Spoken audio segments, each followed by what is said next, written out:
समयलाई कोही जित्दैन, तर जसले समयको इज्जत गर्छ उसले जिन्दगी जित्छ। यो आवाज ओप्सन हो, कथा हैन अनुभव हो, तपाईको मनलाई सुने आवाज। स्वागत छ मेरो आवाजमा। एउटा गरिब केटा थियो, बिहान 4 बजे उठ्थ्यो, सबै साथीहरू निदाइरहेको हुन्थे, तर उसले मेहनत गरिरहेको हुन्थ्यो। 10 वर्षपछि जब सबै साथीहरू बेरोजगार थिए, ऊ कम्पनीको मालिक बनिसकेको थियो। किनभने उसले यो समयको महत्त्व बुझेको थियो। समय पैसा होइन, तर समय त्यो चिज हो जुन एकपटक गयो फेरि फर्किँदैन। तपाईँ आज मोबाइलमा 3-4 घन्टा स्क्रोल गर्दै बिताउनुहुन्छ, तर सोच्नु भएको छ हिजोको त्यो 3 घन्टाले तपाईँले मागिरहेको भविष्यको निर्माण गर्न सक्थ्यो।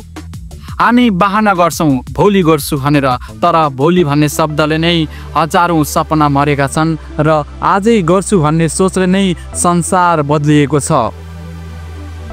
तपाईलाई अरू कसैले गुमाउनु अगाडि तपाईले आफूले आफ्नो समयलाई बचत गर्नुहोस्, किनभने समय अमूल्य छ। आज नै केही नयाँ गरौँ र आज नै लक्ष्यको तय गरौँ र आजै समयको सम्मान गरौँ। जिन्दगी बदलिन्छ, बिल्कुल बदलिन्छ।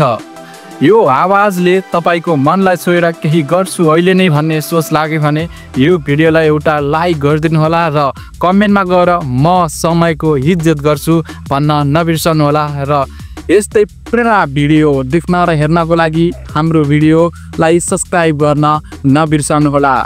अब तपाईँ र हाम्रो भेट अर्को भिडियोमा हुनेछ। आजलाई यति नै, नमस्ते।